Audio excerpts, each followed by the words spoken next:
ప్రపంచాన్ని మా నాన్న నాకు పరిచయం చేశాడు. ఇంత అందమైన ప్రపంచం నాది. నా ప్రపంచమే నన్ను నిర్దాక్షిణ్యంగా సమాజంలో దోషిగా నిలబెట్టింది.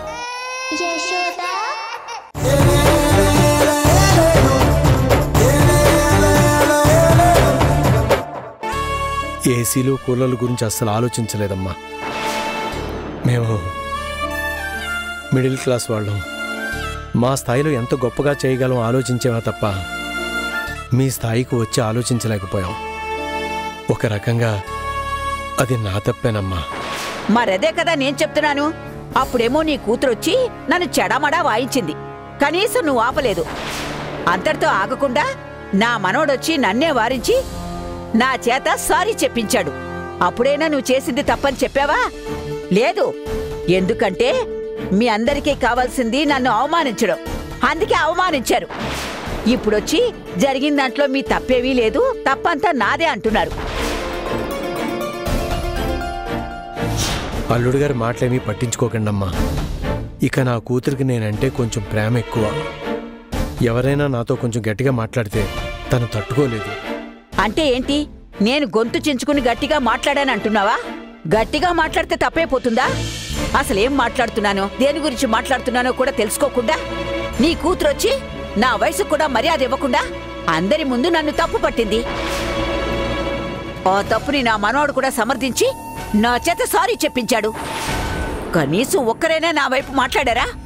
చెప్తున్నాను కదమ్మా, మీరు గట్టిగా మాట్లాడడం వల్ల వాళ్ళు మిమ్మల్ని తప్పుగా అనుకున్నారు. అంతేగాని అసలు మీరు తప్పే చేయలేదు. న్యాయంగా అయితే నేనే అల్లుడు గారి గురించి, అల్లుడు గారికి చేయాల్సిన సౌకర్యాల గురించి ఇంకొంచెం ఆలోచించి ఉండాల్సింది. కనీసం ఏసీ కాకపోయినా కూలర్ అయినా తెప్పించి ఉండాల్సింది. మా దరిద్రానికి ఆ ఫ్యాన్ కూడా అప్పుడే తిరగకుండా మారం చేసింది. అది కూడా మేం గమనించలేదమ్మా. అల్లుడు గారు వచ్చాక గమనించాం. ముందే గమనించుంటే ఏదో ఒక ఏర్పాటు చేసి ఉండేవాళ్ళం. దయచేసి మనసులో ఏమీ పెట్టుకోకండమ్మా. మీరు పెద్దవారు, తల్లితో సమానులు. మీరు నన్ను క్షమించమని అడగడం ఏంటి? మీ ఆశీర్వాదం ఉండాలే తప్ప మీ క్షమాపణలు ఎందుకమ్మా? వీటికేం తక్కువ లేదు. క్షమించమని అడిగిన చోట మీకు గుర్తు రాలేదా నేను పెద్దదాన్ని, మీ అమ్మ లాంటి దాన్ని అని?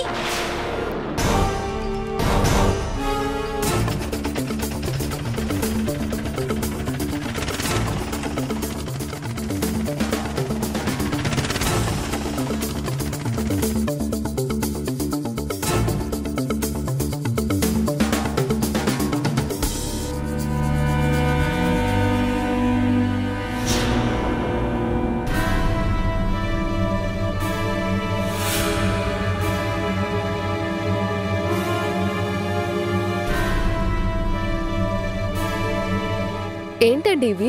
ఏసీలు బుక్ చేశారుగా మేడం. ఏసీలు మేము బుక్ చేయడం ఏంటి? మీరేదో రాంగ్ అడ్రస్కి వచ్చినట్టున్నారు. ఒకసారి చెక్ చేసుకోండి.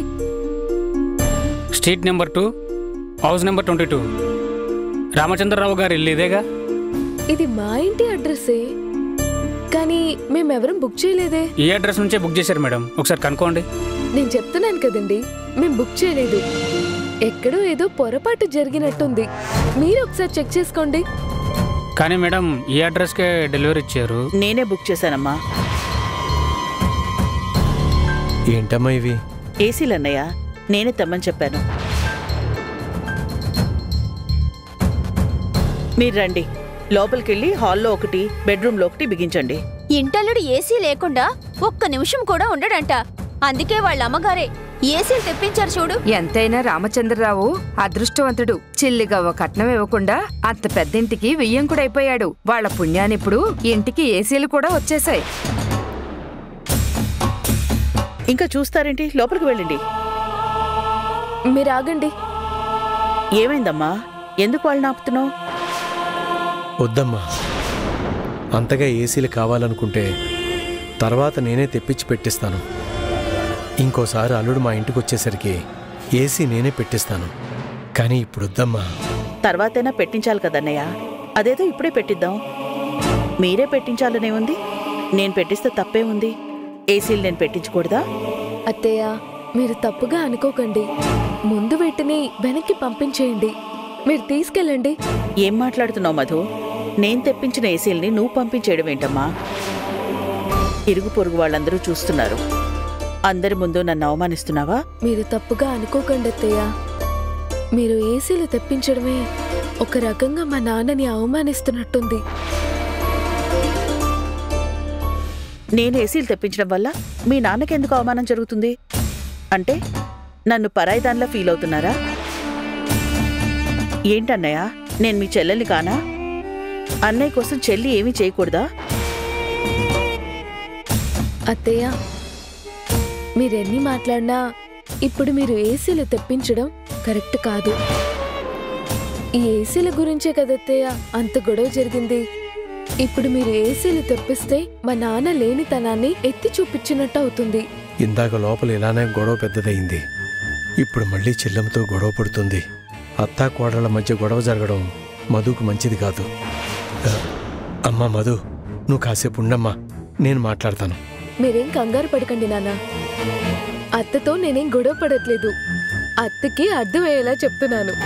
అత్త అర్థం చేసుకుంటారు. ఇరుగు పొరుగు వాళ్ళు కూడా ఏవేవో మాట్లాడుకుంటారు. గొప్పింటి కోడలైంది, ఇక ఈ ఇంటికి ఏ అవసరం ఉన్నా అక్కడి నుంచి సరఫరా చేయించుకుంటుంది అని లేనిపోనివన్నీ అనుకుంటారత్తయ్య.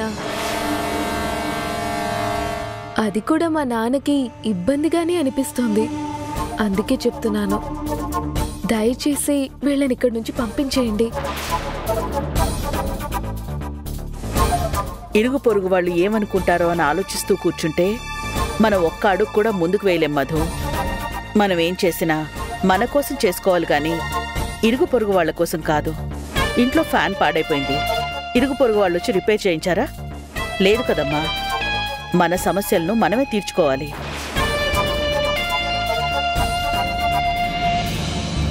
ఇంట్లో ఒక ఏసీ ఉంటే బాగుంటుందనుకున్నాను. పెట్టించాలనుకోవడం తప్ప మధు? మీరు ఇబ్బందుల్లో ఉంటే ఆ మాత్రం చేయకూడదా నేను?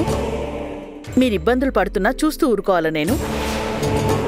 అసలు ఏసీ ఒకటే కాదు, ఇంట్లో ఉన్న ఫర్నిచర్ మొత్తం మార్పించేయాలనుకున్నాను. ఒక్కసారిగా మార్చేస్తే మీరు కూడా ఇబ్బందిగా ఫీల్ అవుతారని ప్రస్తుతానికి ఏసీలు తెప్పించాను. ఏంటమ్మా, ఏమైంది?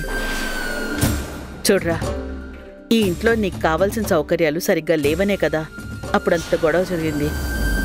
అందుకనే 2 ఏసీలు తెప్పించాను. దానికి మీ మామయ్య మధు నేనేదో పెద్ద తప్పు చేసినట్టు, వాళ్ళ లేనితనాన్ని ఎత్తి చూపిస్తున్నట్టు, ఇరుగు పొరుగు వాళ్ళ మధ్య వాళ్ళని నేను అవమానించినట్టు మాట్లాడుతున్నారు. నువ్వైనా చెప్పు నాన్నా, నేను వీళ్ళని అవమానిస్తున్నానా? వీళ్ళ లేనితనాన్ని ఎత్తి చూపిస్తున్నానా? పోనీ నేను అలాంటి ఆలోచనైనా చేయగలనా? అమ్మా, నువ్వు అలాంటి ఆలోచనలు చేయవని నాకు తెలుసమ్మా. నువ్వు ఏం చేసినా నలుగురికి మంచి చేయాలని చేస్తావు, ఇబ్బంది పెట్టాలని చెయ్యవు. కానీ నీ ఉద్దేశం ఏదైనా నువ్వు చేసిన పని, చేసిన సందర్భం చూస్తే మాత్రం వాళ్ళన్నట్టే అనిపిస్తుంది.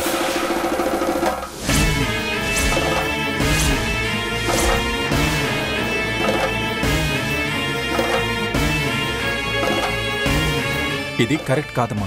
వాటిని వెనక్కి పంపించేసే. మా సారు మారిపోయారు. గౌతమ్ నంతా 2.1 చూపిస్తున్నారు. అప్పుడేమో అమ్మమ్మ చేసిన తప్పును ఎత్తి చూపించాడు. ఇప్పుడు అమ్మ చేసిన తప్పును ఎత్తి చూపిస్తున్నాడు. అంటే ఏంట్రా, నువ్వు కూడా నేను చేసిన దాన్ని తప్పు పడుతున్నావా? రేపెప్పుడైనా వీళ్ళు మన ఇంటికొచ్చినా ఏసీలో ఉండాలి కదా, అలవాటు అవుతుంది కదా. అలా అయినా ఆలోచించినా? ప్లీజ్ అమ్మా,